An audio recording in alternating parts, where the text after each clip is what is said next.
Nous sommes de retour ce matin et on va continuer ensemble notre belle étude de l'Évangile de Jean. Et j'avais un peu hâte, je peux vous dire, ce matin, j'avais un peu hâte à pouvoir commencer le chapitre 10 avec vous.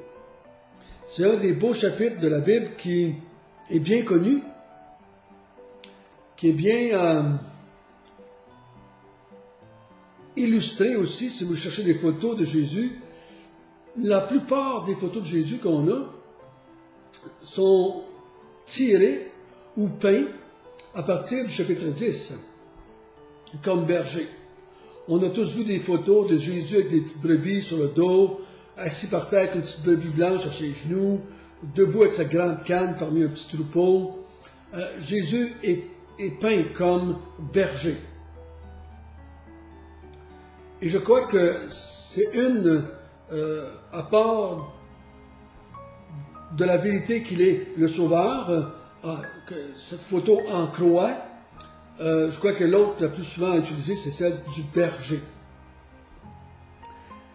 Mais ce matin, nous allons prendre une approche un petit peu différente au chapitre 10 que ce que vous avez entendu un peu dans le passé. Parce que dans le passé, peut-être que vous avez eu des messages sur le chapitre 10, mais en ce qui concerne la brebis, combien de fois vous avez peut-être cité vous-même ou entendu dire les gens vous citer « Personne ne va les ravir de ma main », c'est marqué dans Jean 10. Le bon berger donne sa vie pour ses brebis. Jésus nous a donné une vie abondante. Et souvent, les messages ou les études sont faites en mettant un focus sur la brebis. Mais on va prendre une autre approche ce matin, celle de regarder le berger et non pas la brebis. Parce qu'on va voir que Jean continue sa lancée dans « J'ai écrit ces choses afin que vous sachiez que Jésus est le Christ, le Fils de Dieu, et qu'en croyant en son nom, vous ayez la vie éternelle. » Donc, Jésus veut se présenter à nous ce matin comme étant le berger. Donc, nous allons voir cela et nous allons comprendre ensemble que ce texte est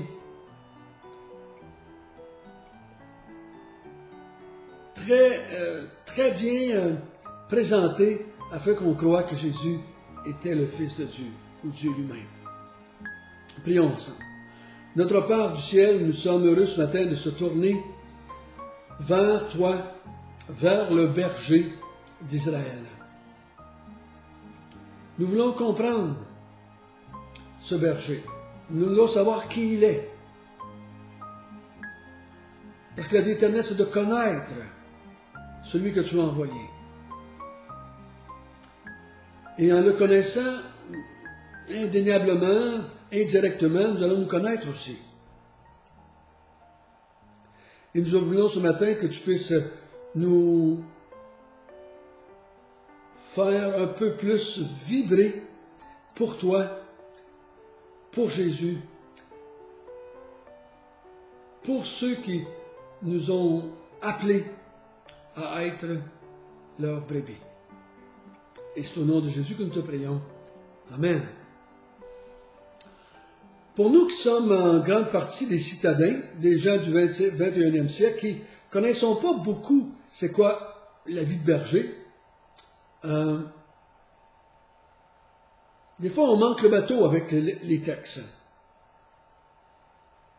Et ce matin, on ne va peut-être pas aller loin dans le chapitre 10, mais on va prendre le temps de mettre un fondement afin qu'on puisse bien comprendre l'enseignement ici par rapport à Jésus. Je vous ai déjà dit que j'étais en Israël il y a plusieurs années, et quand j'ai vu un berger là, avec les brebis, il y a une autre fois, j'ai vu une bergère avec des brebis, et ceci a changé en partie ma compréhension de la vie chrétienne. Laissez-moi vous dire, si vous en souvenez pas. J'étais dans un autobus on était à Jérusalem, on était, nous, des touristes, et on suivait le trafic. Et pendant que l'autobus avançait, j'ai vu apparaître à travers les autos, à travers les camions, un berger avec une vingtaine peut-être de brebis. Mais au contraire de moi qui avait été cultivateur, ce berger s'en allait en avant des brebis et non pas en arrière, comme je faisais avec mes vaches et avec mon chien, pour les pousser, pour qu'ils avancent vers l'étable, ou les pousser pour les faire changer de pâturage. Mais ces brebis suivaient le berger à travers les autos, à travers les camions, dans la circulation, et je me suis dit à moi-même, mais ils ont une totale confiance dans ce berger-là. Et en ouvrant la vitre de l'autobus, j'ai remarqué ce que le berger faisait. Il parlait constamment. Et les brebis suivaient Jésus. Ce berger, excusez. Ça a changé ma perception de la vie chrétienne. Jésus m'a appelé à le suivre. Jésus n'est pas là en train de me pousser dans le dos, n'est pas là en train de me commander, en train de me harceler, en train de me sermonner pour que je le suive.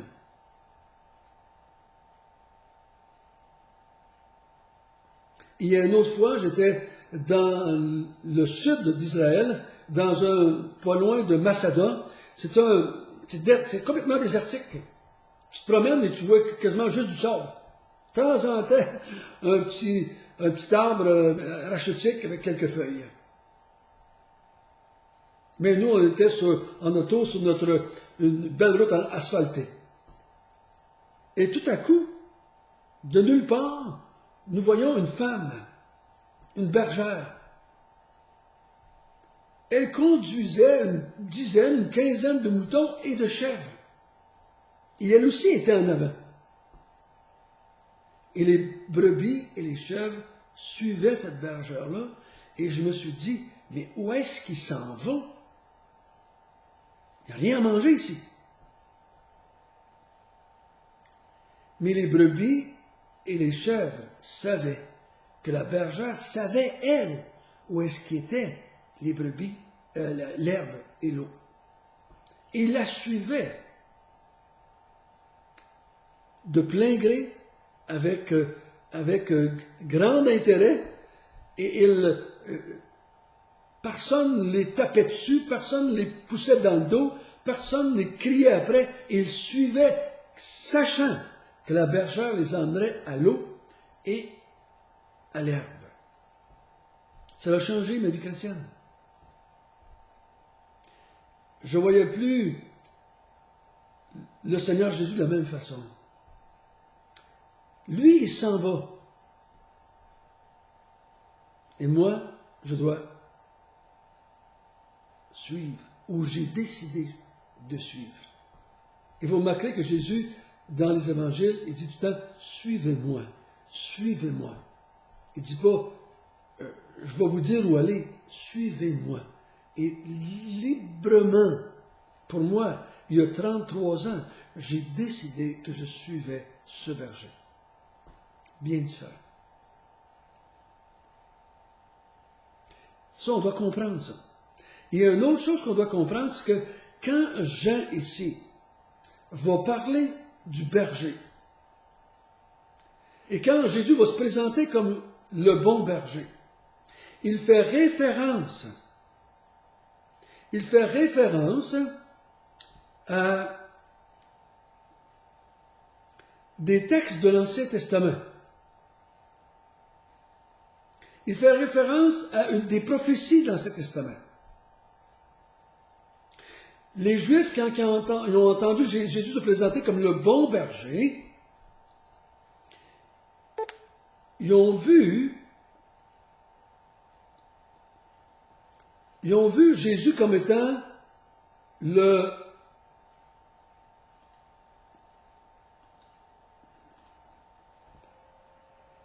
celui dont Israël avait annoncé. Ils ont entendu dans leur conscient ou dans leur subconscient les prophéties de l'Ancien Testament.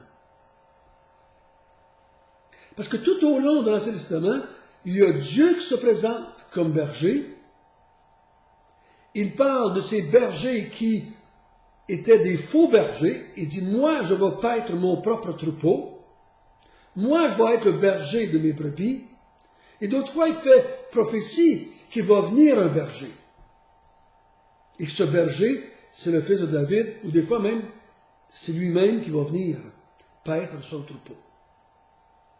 Donc ici, quand Jésus se présente comme le bon berger, il se présente comme le berger prophétisé.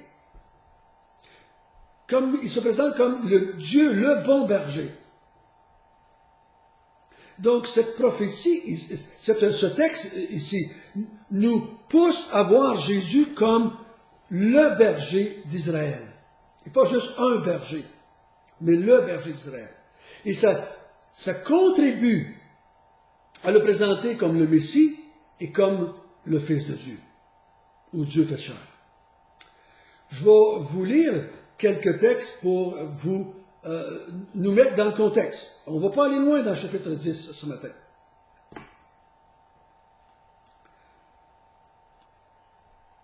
Lisons ensemble. Jérémie, chapitre 23. Malheur aux bergers qui détruisent et qui dispersent le troupeau de mon pâturage, dit l'Éternel. C'est pourquoi ainsi parle l'Éternel, le Dieu d'Israël, sur les bergers qui pèsent mon peuple. Vous avez dispersé mes brebis, vous les avez chassées. Vous n'en avez pas pris soin. Voici, je vous châtierai à cause de la méchanceté de vos actions, dit l'Éternel. Je rassemblerai le reste de mes brebis de tous les pays où je les ai chassés. Je les ramènerai dans leur pâturage. Ils seront féconds et multiplieront. Isaïe 40. Monte sur une haute montagne, Sion, pour publier la bonne nouvelle.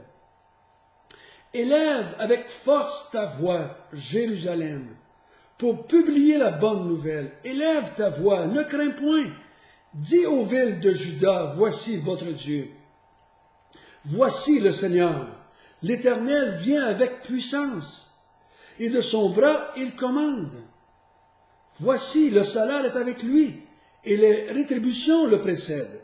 Comme un berger, il paîtra son troupeau, il prendra les agneaux dans ses bras, il les portera dans son sein, il conduira les brebis qu'il allaite.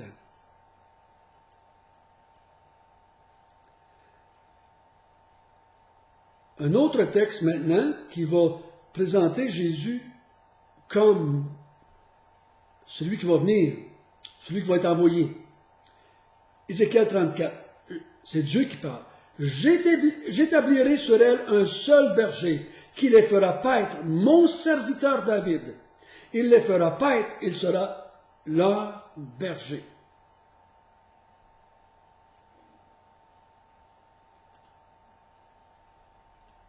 Dans ces textes, nous voyons ce matin que Dieu se présente comme celui qui va venir pour prendre lui-même soin de son peuple. Il va venir. Parce que les chefs, les chefs religieux abusent, chassent, maltraitent le peuple. Et n'oubliez pas qu'avant le chapitre 10, il y a eu le chapitre 9. Il y a une suite là. On va le voir un peu plus loin encore. Mais il y a une suite. Voici, il dit que les chefs d'Israël, les pharisiens, les chefs spirituels, viennent de chasser un homme qui vient d'être guéri par Dieu. Un homme qui vient d'être béni de Dieu. parce qu'on lui a redonné la vue. Il le chasse. Et ça, c'est une suite. Il dit, vous êtes vraiment ceux que Dieu avait prophétisés. Vous ne prenez pas soin de mon peuple, vous abusez de mon peuple, vous tyrannisez mon peuple. Je viens moi-même, je viens dans mon fils David, je viens dans mon serviteur David. Et Jésus, c'est ce berger-là qui vient. Il faut garder ça dans notre esprit pendant qu'on va lire le chapitre 10 et qu'on va l'étudier ensemble.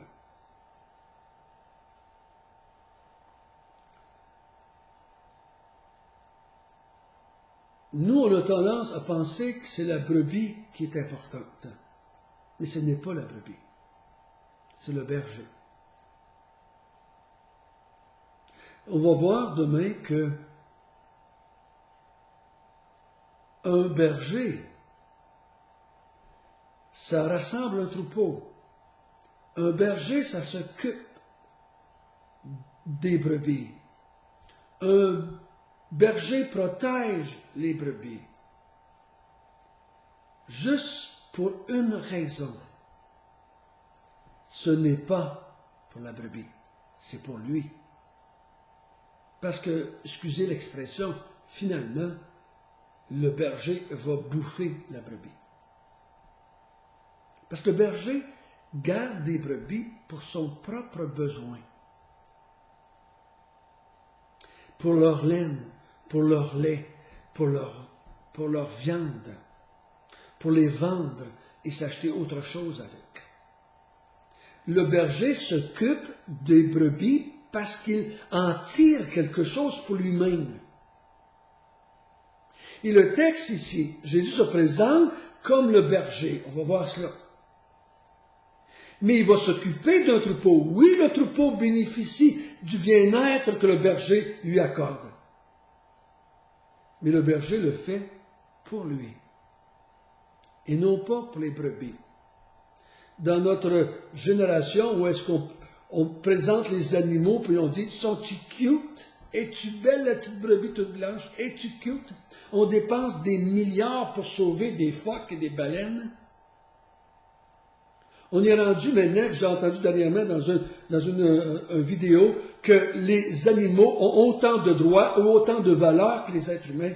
On est un peu mélangés, là, pour employer un mot doux. On est un peu mélangés. Nous autres, on va voir que Dieu va nous appeler, va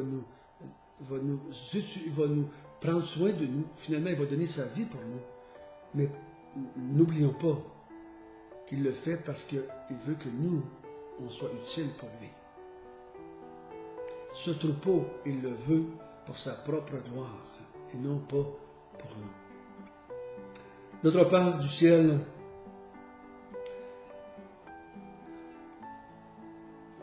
nous avons mis le contexte ce matin pour bien comprendre c'est quoi le berger. C'est bien comprendre aussi quelle est notre place en tant que brebis. Nous te demandons que dans les quelques matins qui vont suivre, tu puisses nous utiliser, nous diriger, nous montrer que Jésus est vraiment le berger qui devait venir. Et qu'est-ce qu'il va faire, lui, en tant que berger, pour rassembler un troupeau pour la gloire de son Père, pour sa propre gloire. Les brebis d'un berger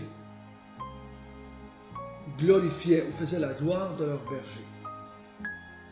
Plus les brebis étaient belles et grasses, on ne disait pas « Oh, qu'ils sont cute », on disait « Oh, ils ont un bon berger ». C'est ce que nous voulons arriver à dire à la fin. Nous avons un bon berger et nous t'adorons et nous te louons et nous te glorifions. Utilise-nous pour ta gloire. Amen.